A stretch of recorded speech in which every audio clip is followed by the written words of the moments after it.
أعوذ بالله من الشيطان الرجيم. بسم الله الرحمن الرحيم. تبارك الذي بيده الملك وهو على كل شيء قدير. الذي خلق الموت والحياة ليبلوكم أيكم أحسن عملا وهو العزيز الغفور. الذي خلق 7 سماوات طباقا ما ترى في خلق الرحمن من تفاوت فارجع البصر هل ترى من فطور ثم ارجع البصر كرتين ينقلب إليك البصر خاسئا وهو حسير. ولقد زينا السماء الدنيا بمصابيح وجعلناها رجوما للشياطين وأعتدنا لهم عذاب السعير. وللذين كفروا بربهم عذاب جهنم وبئس المصير. إذا ألقوا فيها سمعوا لها شهيقا وهي تفور تكاد تميز من الغيظ. كلما ألقي فيها فوج سألهم خزنتها ألم يأتكم نذير قالوا بلى قد جاءنا نذير فكذبنا وقلنا ما نزل الله من شيء إن أنتم إلا في ضلال كبير. وقالوا لو كنا نسمع أو نعقل ما كنا في أصحاب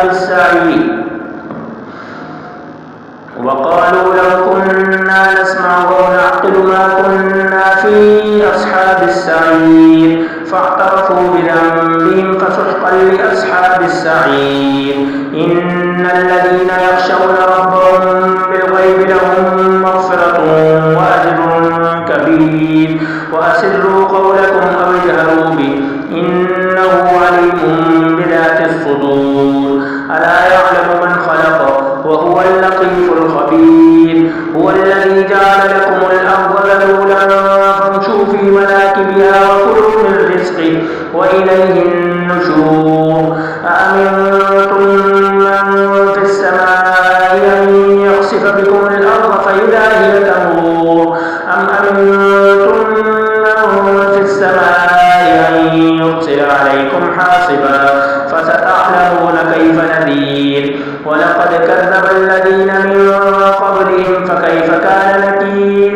أولم يروا إلى الطير فوقهم صافات ويقبض ما يمسكهن إلا الرحمن إنه بكل شيء بصير.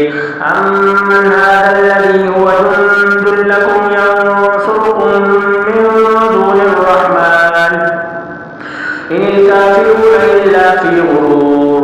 أمن هذا الذي يرزقكم إن أمسك رزقه بل لجوا في عتب ونفور. أفمن يمشي مكبا على وجهه أهدى أمن يمشي سويا على صراط مستقيم. قل هو الذي أنشأكم وجعل لكم السمع والأبصار والأفئدة قليلا ما تشكرون. قل هو الذي ذرأكم في الأرض وإليه تحشرون. ويقولون متى هذا الوعد إن كنتم صادقين. قل إنما العلم عند الله وإنما أنا نذير مبين. فلما رأوه زلفة سيئت وجوه الذين كفروا وقيل هذا الذي كنتم به تدعون. قل أرأيتم إن أهلكني الله ومن معي أو رحمنا فمن يجير الكافرين من عذاب أليم. قل هو الرحمن آمنا به وعليه توكلنا فستعلمون من هو في ضلال مبين.